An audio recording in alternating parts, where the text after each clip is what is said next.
Evangelho conforme escreveu Mateus, capítulo 24, apenas o versículo 35. Se estiver ao lado de uma pessoa que não dispõe de um exemplar da Bíblia, você pode auxiliá-la. Quem encontrou, diga amém, meus irmãos. Como é apenas um versículo e um versículo curto, eu quero convidar a todos para lermos juntos quando eu contar 3. 1, 2, 3. O céu e a terra passarão, mas as minhas palavras não hão de passar. Quem diz amém, meus irmãos? Amém. Meus amados, quando tomei a informação de que estaria com esta responsabilidade de transmitir a palavra de Deus na noite deste dia, nos veio ao coração este texto da palavra do Senhor, e de posse deste quero falar sobre o tema as 3 principais promessas de Jesus. Ao abrirmos a nossa Bíblia em Mateus capítulo 24, nós estamos diante de uma palavra de Jesus em seu famoso sermão escatológico, registrado por Mateus no capítulo 24. Precisamente, Jesus estava no Monte das Oliveiras, o versículo 1 diz isso. E ali ele foi interrogado pelos seus discípulos, seguidores, sobre os acontecimentos futuros. E o Senhor Jesus lhes antecipou, ou lhes informou de forma antecipada, dos eventos que estavam por vir, e para dar a certeza de tudo que ele falou, ele prometeu, dizendo no versículo 35, os céus e a terra passarão, mas as minhas palavras não hão de passar.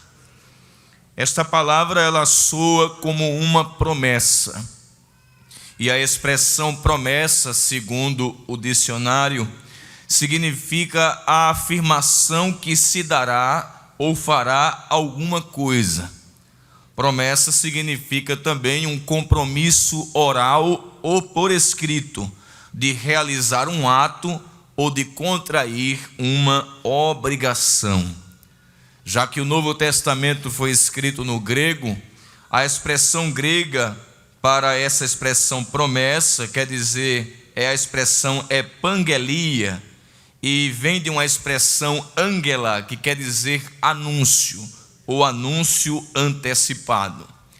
As palavras de Jesus em Mateus 24 e 35 nos revelam pelo menos 2 coisas. Diga comigo, 2 coisas. A primeira é de que Jesus conhece previamente o futuro. A segunda é de que tudo que ele fala se cumpre.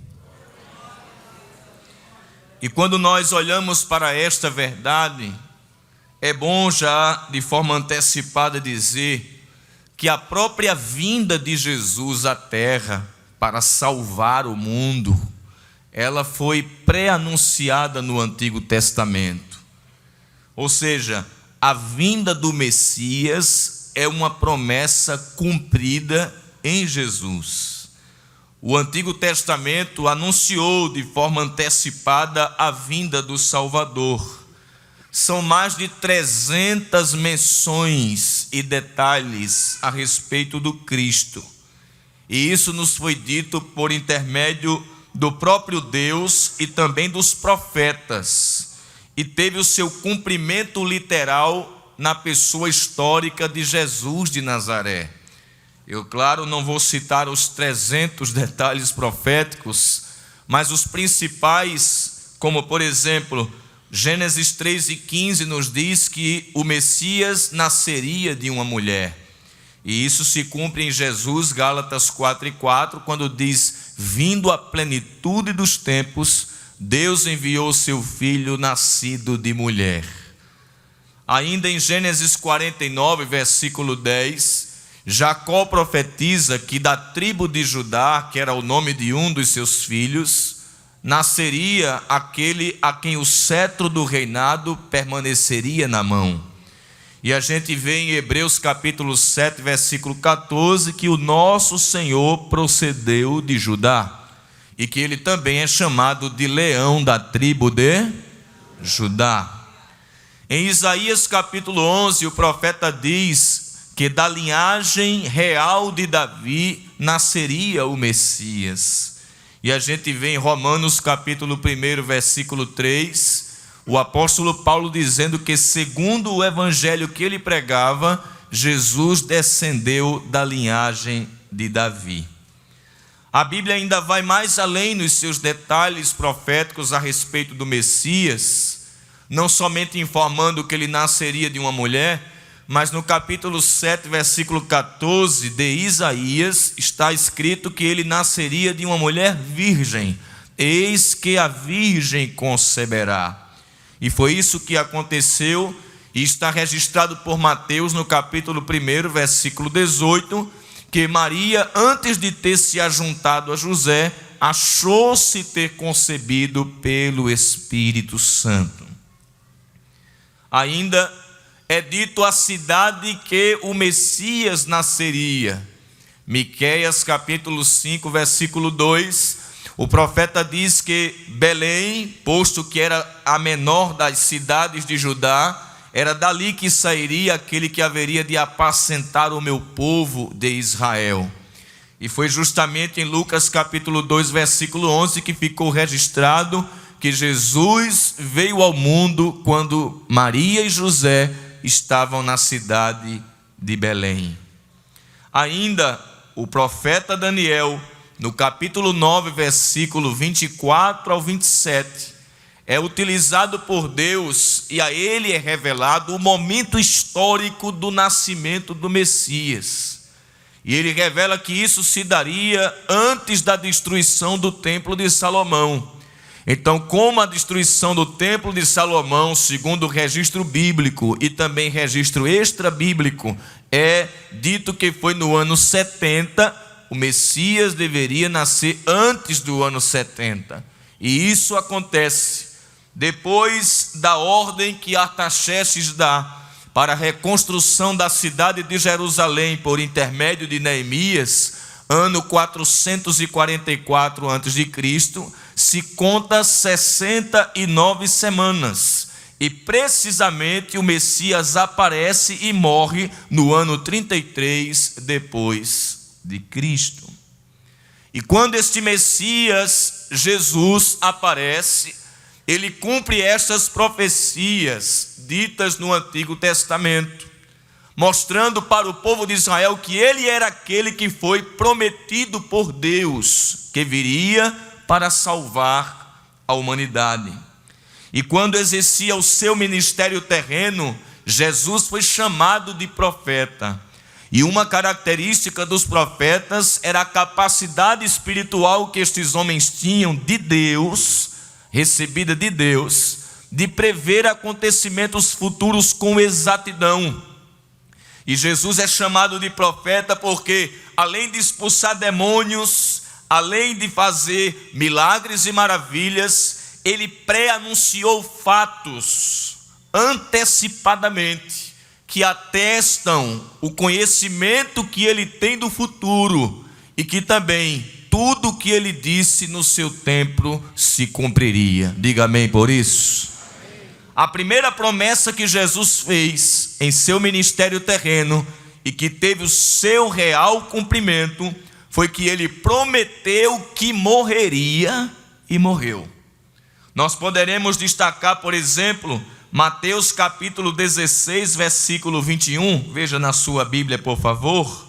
Mateus capítulo 16, o versículo de número 21 diz: Desde então começou Jesus a mostrar aos seus discípulos que convinha ir a Jerusalém e padecer muito dos anciãos e dos escribas e dos sacerdotes e ser morto. Eu poderia citar ainda Marcos capítulo 8, versículo de número 31. Confira comigo na sua Bíblia, Jesus pré-anunciando a sua morte. 8:31 de Marcos, e começou a ensinar-lhes que importava que o Filho do Homem padecesse muito e que fosse rejeitado pelos anciãos e pelos príncipes dos sacerdotes e pelos escribas e que fosse morto. Jesus não só anunciou que morreria, como alguém que conhece o futuro, ele disse por intermédio de quem morreria. Mateus 17, 22 nos mostra isso quando diz a palavra de Deus: ora, achando-se eles na Galileia, disse-lhe Jesus: o Filho do Homem será entregue nas mãos dos homens. Ele detalha, e ainda diz no capítulo 20, versículo de número 18: eis que vamos para Jerusalém, e o Filho do Homem será entregue aos príncipes dos sacerdotes e aos escribas, e condená-lo-ão à morte. Perceba que Jesus detalha que judeus e gentios se juntariam para executá-lo. Jesus diz também de que forma morreria. Mateus capítulo 26, versículo de número 2, nós encontramos este detalhe anunciado por Jesus, quando ele disse: bem sabeis que daqui a 2 dias é a Páscoa, e o Filho do Homem será entregue para ser crucificado. O tipo de morte com que morreria é detalhado por Jesus. Nesse mesmo capítulo e o versículo 2, ele diz em que momento ele seria morto, crucificado. O versículo 2 eu vou ler de novo: bem sabeis que daqui a 2 dias é a Páscoa. Ele morreria durante a festa da Páscoa. Ainda diz Jesus em suas palavras proféticas com qual objetivo ele seria morto. E é bom destacar isso esta noite. Jesus não foi vítima de uma fatalidade. A morte de Jesus não foi obra do acaso. A morte de Jesus, ela tem um propósito. Mateus capítulo 20, versículo 28. Abra sua Bíblia e veja comigo o propósito da morte de Jesus. Bem como o Filho do Homem não veio para ser servido, mas para servir e para dar a sua vida em resgate de muitos. Quem diz amém, meus irmãos? A igreja diz: e para dar a sua vida em resgate de muitos. Aqui Jesus revela o propósito da sua morte: resgatar o homem do pecado. E o resultado dessa morte também é falado por Jesus em João capítulo 12 e o versículo de número 32. Veja o resultado da morte quando Jesus diz assim: e eu, quando for levantado da terra, todos atrairei a mim. Ele está falando do resultado da morte. Quando eu for levantado da terra, as multidões serão atraídas por mim. Dê uma olhadinha na multidão que está enchendo este templo esta noite. Quantas pessoas foram atraídas por Jesus aqui, olha. Eu estou levantando a mão porque eu também fui, viu? Aleluia. Então ele prometeu que morreria e morreu. A segunda principal promessa que Jesus fez foi que ele prometeu que ressuscitaria e ressuscitou. Além de anunciar previamente que morreria, ele também anunciou previamente que ressuscitaria. Vamos ver Mateus capítulo 17, versículo 9. Jesus anunciando que não seria detido pela morte para sempre. 17:9 de Mateus. E descendo eles do monte, Jesus lhes ordenou, dizendo: a ninguém conteis a visão, até que o Filho do Homem seja ressuscitado dos... Veja ele anunciando previamente. Depois de constatada a sua morte, não houve um desmaio na cruz. Jesus morreu literalmente. Para apressar a morte, quebraram as pernas do ladrão que estava à direita e do que estava à esquerda. Mas quando chegaram em Jesus, ele já estava morto. Mas para tirar a prova dos 9, então espetaram o seu lado com uma lança. E João, que foi o único que ficou ao pé da cruz, disse: eu vi quando saiu água e sangue. Então ele foi morto, literalmente. E o seu corpo foi entregue a José da cidade de Arimateia e a Nicodemos, que até então era um discípulo oculto, mas que resolveu se revelar. E ele foi sepultado numa cova aberta na rocha e que foi tapada com uma pedra grande. Isso está registrado por Mateus capítulo 27, versículos 57 ao 60. E advertido pelas autoridades judaicas de que os discípulos podiam roubar o corpo e dizer que Jesus havia ressuscitado, Pilatos ordenou que, além de selar a pedra, colocasse guardas na porta, para que ninguém viesse roubar o cadáver e saísse espalhando a notícia falsa, o fake news de que Jesus tinha ressuscitado. A pedra está na porta da boca da cova, está com selo real, e 2 guardas na porta, fazendo a segurança de um defunto.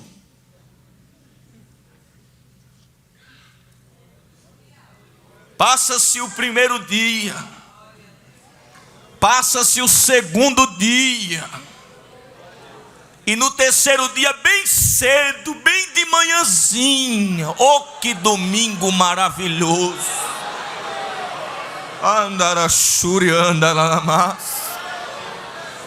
Um ser angelical como um relâmpago desce do céu.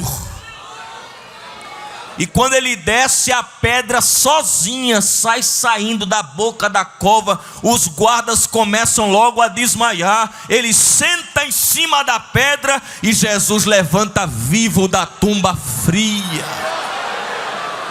Celebre esta noite ao Cristo que ressuscitou ao terceiro dia.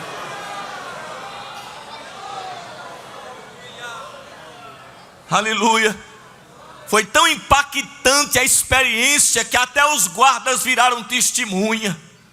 Foram para as autoridades judaicas e disseram: a gente viu, ele saiu mesmo, do jeito que ele disse. Aí disseram assim: olha, toma um dinheirinho para vocês espalharem um fake news, dizendo aí que não foi que roubaram o corpo. Mas todos aqui sabem que os guardas que não vigiassem alguém que estava sob a sua custódia e ele fugisse, eles recebiam como punição a morte.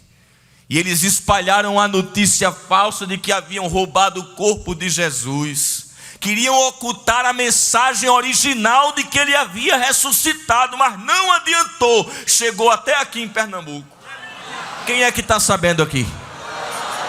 Eu levantei até as 2 mãos, porque eu estou sabendo também. Saiu de lá de Jerusalém, saiu andando todos os países do mundo, e nos 5 continentes tem crente dizendo: ele está vivo, ele está vivo, ele está vivo, ele está vivo, ele está vivo.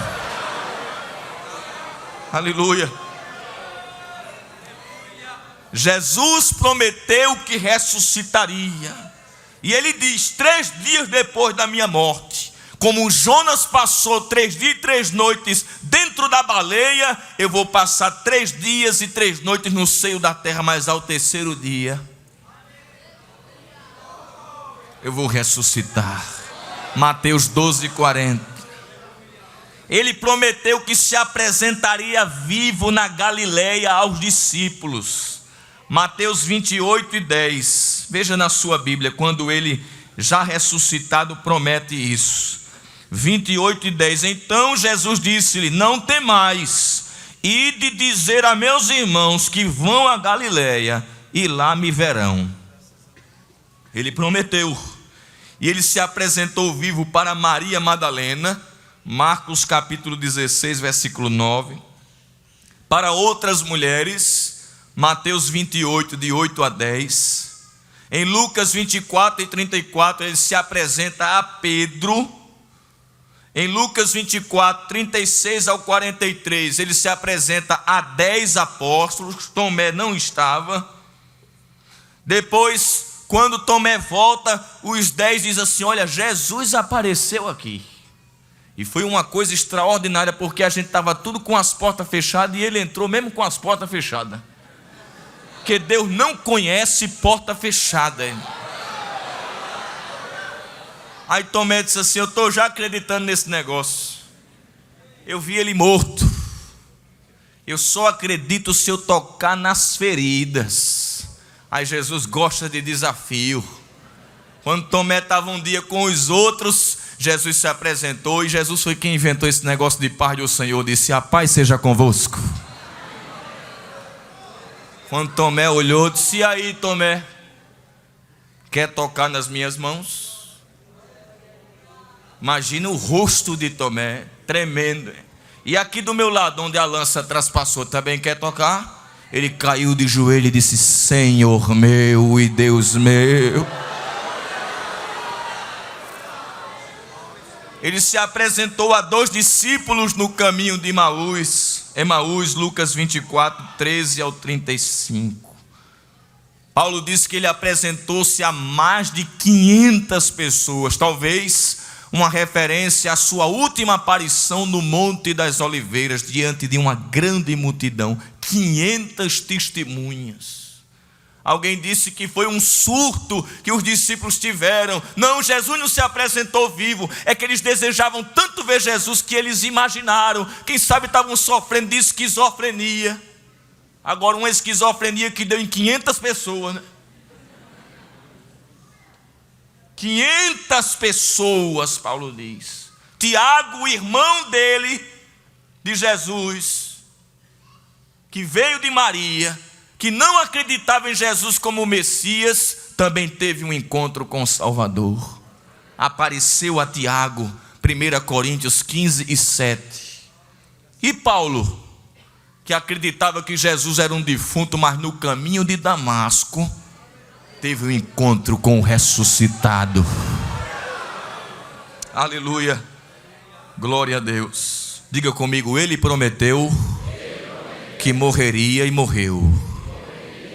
Ele prometeu que ressuscitaria e ressuscitou. Terceira promessa: ele prometeu que retornaria.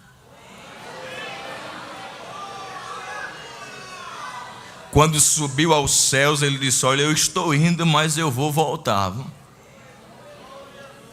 Mateus capítulo 16, versículo 27.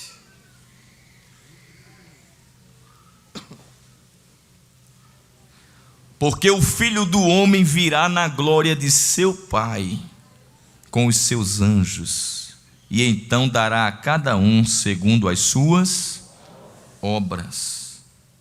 Em Lucas capítulo 12, versículo 40.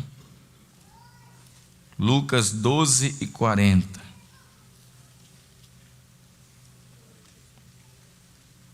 Portanto, estai vós também apercebidos, porque virá o Filho do Homem.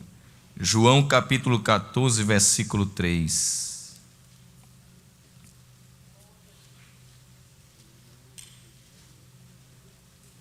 O 2 diz assim: na casa de meu pai há muitas moradas. Se não fosse assim, eu vos teria dito, pois vou preparar-vos lugar. E se eu for, há uma tradução que traz uma ideia melhor, diz: e quando eu for, porque se expressa dúvida. A corrigida e fiel diz: e quando eu for, e vos preparar lugar, o que é que ele diz mais? Virei outra vez. Olha ele prometendo aqui, ó.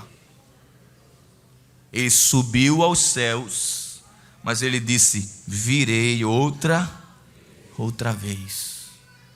Em Apocalipse 22 e 12, Jesus disse que esse retorno seria em breve. 22 e 12: eis que cedo vem. Está tão perto este dia. Eis que cedo vem. em Mateus 24 e 44, Jesus disse que esse retorno seria imprevisível. Não adianta gastar tempo fazendo o cálculo. Jesus disse: daquele dia e hora ninguém sabe. 24 e 44, olha o que ele diz aqui: por isso estáis vós apercebidos também, porque o Filho do Homem há de vir a hora em que não penseis. Será imprevisível, será num dia em que ninguém pensa. Marcos 13 e 22. Será de forma súbita. Lucas 17 e 24. Veja na sua Bíblia. Lucas 17 e 24. De forma súbita se dará o retorno do Senhor. 17 e 24. Porque como o relâmpago ilumina desde uma extremidade inferior do céu até a outra extremidade, assim será também o Filho do Homem no seu dia. Viu como o relâmpago brilha rápido? De forma súbita. É tão rápido que ele é mais veloz do que o som. Primeiro dá aquele flash, depois a gente escuta o estrondo, não é verdade? Porque a luz é mais rápida do que o som. Quando o mundo vier perceber, ele já tem voltado. Só que ele disse que seu retorno seria precedido por sinais. Diga comigo, sinais. No próprio texto que nós lemos, principal de Mateus 24, nos versículos 5 ao 7, Jesus fala desses sinais que indicariam a proximidade do seu retorno. Sinais na área religiosa: falsos cristos surgiriam, perversão no meio da religiosidade, para entreter a mente dos homens e desfocá-lo da religião verdadeira. Ele falou também de sinais na área social, nação contra nação. Ele também falou de sinais na área financeira: haverá fomes, crise econômica abalando as grandes potências. Jesus também falou de sinais na área da saúde: haverá pestes. Doenças que até então foram erradicadas estão surgindo ou ressurgindo com mais força do que antes. Jesus também falou de sinais na área ambiental. Lucas 21 e 25, o evangelista acrescenta: terremotos, maremotos e tsunamis. Em Lucas 24 e 11, Jesus fala de sinais no céu. Em Lucas 17, 26 ao 30, Jesus fala de sinais na área moral. Ele diz que a geração que antecede o seu retorno seria como a geração dos dias de Noé, marcada pela maldade, corrupção e violência. E disse também que seria como a geração dos dias de Ló, marcada pela libertinagem sexual. Jesus prometeu que retornaria. Agora faça um juízo dentro de você mesmo.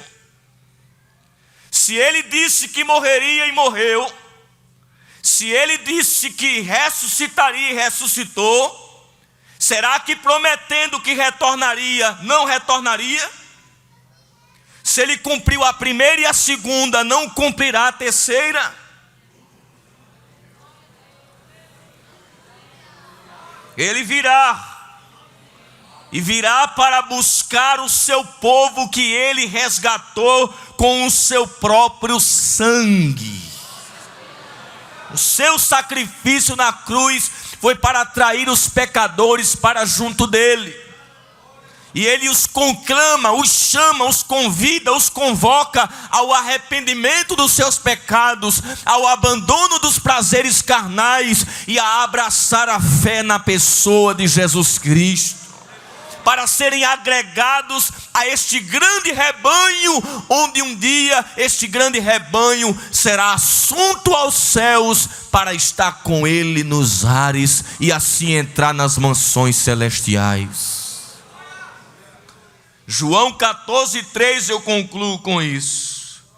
Ele diz que virá outra vez para buscar o seu povo. E diz assim: e se eu for e vos preparar lugar, virei outra vez. Aí olha o que diz o texto: e vos levarei para mim mesmo. Vos levarei. Dos 5 continentes vai ser grande a colheita. O Messias descerá até as nuvens e vai lançar a rede para apanhar os peixes que foram colhidos pela pregação do Evangelho. E nós seremos atados como um feixe. Mortos ressuscitarão, e os vivos que estiverem seremos arrebatados para encontrar o Senhor nos ares. Aleluia, oh aleluia. E depois que nos encontrarmos com Ele nos ares, aí diz ainda João 14:3, a parte final: para que onde eu estiver, estejais vós também. Será aquele grande dia em que a igreja amada, que tanto sonha, estará junto do amado. Ele vai nos levar para si mesmo, para que possamos habitar juntos com Ele. Esta noite, o Espírito Santo nos traz esta mensagem para renovar a nossa maior esperança e também para convidar você a se arrepender dos seus pecados e assim fazer parte deste povo que está sendo preparado, um povo especial, zeloso e de boas obras, que está marchando todo dia rumo aos céus, aguardando somente o toque da buzina celestial. Se você veio esta noite ouvir a palavra de Deus, a palavra de Deus para você é esta: a porta da salvação ainda está aberta e há lugar para você entrar e também ter a garantia da entrada nas moradas celestiais.